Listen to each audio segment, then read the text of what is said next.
తెలంగాణలో కాంగ్రెస్ ప్రభుత్వం ఏర్పడి 13 నెలలు దాటిపోయింది. ఇప్పటి వరకు ముఖ్యమంత్రి రేవంత్ రెడ్డి చాలా భారీ ప్రకటనలు చేశారు. అందులో ఎన్ని అడుగులు ముందుకు పడ్డాయన్నది ప్రభుత్వమే చెప్పలేకపోతోంది.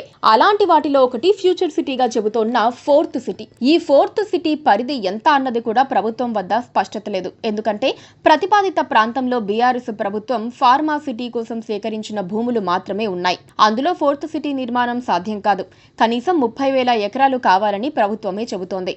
ఇంకా భూసేకరణకు సహకరించాలని ముఖ్యమంత్రి ఓ సందర్భంలో విజ్ఞప్తి చేశారు. కానీ ఇప్పటి వరకు ఆ భూసేకరణ ప్రక్రియ ప్రారంభం కాలేదు. దాదాపు 30,000 ఎకరాల్లో ఫోర్త్ సిటీని నిర్మించాలని రేవంత్ ప్రభుత్వం భావిస్తోంది. అందులో ఎక్కడేముండాలి, దేనికెంత భూమి కేటాయించాలి అనే దానిపై ఇప్పటికీ ఓ అభిప్రాయానికి రాలేకపోయారు.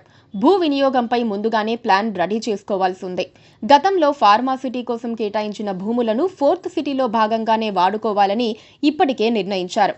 ఒక్క ఫోర్త్ సిటీ కోసం భూములను సేకరించటం అంటే సాధ్యం కాదని ప్రభుత్వానికి తెలుసు. ప్రభుత్వం ప్రతిష్టాత్మకంగా భావిస్తోన్న స్కిల్, ఫ్యాషన్, స్పోర్ట్స్ యూనివర్సిటీలకు ఫోర్త్ సిటీలో భూమి కేటాయిస్తామని ప్రకటించింది. పెట్టుబడులు పెట్టేందుకు వచ్చే కంపెనీలకు ఫోర్త్ సిటీలోనే స్థలాలు కేటాయిస్తామని చెబుతోంది. ఫోర్త్ సిటీలో ఏ రంగాల పరిశ్రమలు వస్తాయో రేవంత్ రెడ్డి వివిధ సందర్భాల్లో ప్రకటించారు.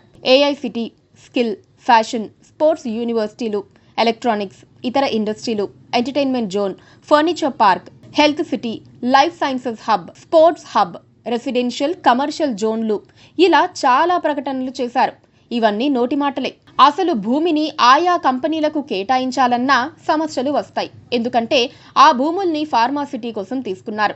ఇప్పుడు వాటిని ఫోర్త్ సిటీ పేరుతో వేరే పరిశ్రమలకు కేటాయిస్తే న్యాయపరమైన చిక్కులు రావచ్చు. పైగా ఆ భూములు సరిపోవు. మరో 15,000 ఎకరాల భూసేకరణ చేయాలి. కేవలం కొన్ని 10 ఎకరాలను ఇండస్ట్రియల్ క్లస్టర్ కోసం కొడంగల్ నియోజకవర్గంలో సేకరించలేకపోయారు. ఇక 1000 ఎకరాలు సేకరించడం సాధ్యమేనా? అసలు ఫోర్త్ సిటీ ప్లానింగే పూర్తి కాలేదు. కానీ సీఎం రేవంత్ రెడ్డి మాత్రం దావోస్లో ఆ సిటీనే ప్రమోట్ చేస్తానని, అందరూ పెట్టుబడులు పెట్టాలని కోరుతానని అంటున్నారు.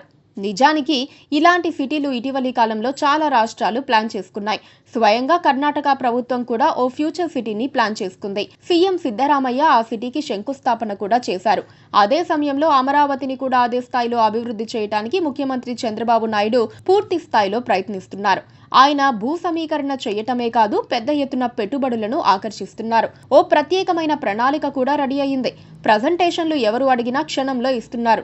భూమి రెడీగా ఉంది, ప్లాన్ రెడీగా ఉంది. కానీ రేవంత్ రెడ్డి దగ్గర ఏదీ లేదు. కానీ దాన్నే ప్రమోట్ చేసి పెట్టుబడులు సాధిస్తానని అంటున్నారు. ఇక్కడ కొసమెరుపు ఏంటంటే ఇటీవలే తెలంగాణ తల్లి విగ్రహావిష్కరణ సందర్భంగా కొంతమంది కవులకు నగదు బహుమతి ఇచ్చారు. ఫ్యూచర్ సిటీలో 300 గజాల స్థలం కూడా ఇస్తామన్నారు. అంటే లేని సిటీని అన్ని విధాలుగా మార్కెట్ చేసుకుంటున్నారన్నమాట. ఏదైనా ఓ ప్రయత్నం చేస్తున్నప్పుడు ప్రభుత్వం వద్ద పటిష్టమైన ప్రణాళిక ఉండాలి. గాలిలో కబుర్లు చెబితే పెట్టుబడిదారులు సీరియస్ గా తీసుకోరు. ఇప్పుడు అదే పరిస్థితి కనిపిస్తోందని నిపుణులు అంటున్నారు. Please subscribe to KTV Telugu. KTV Telugu. KTV Telugu channel.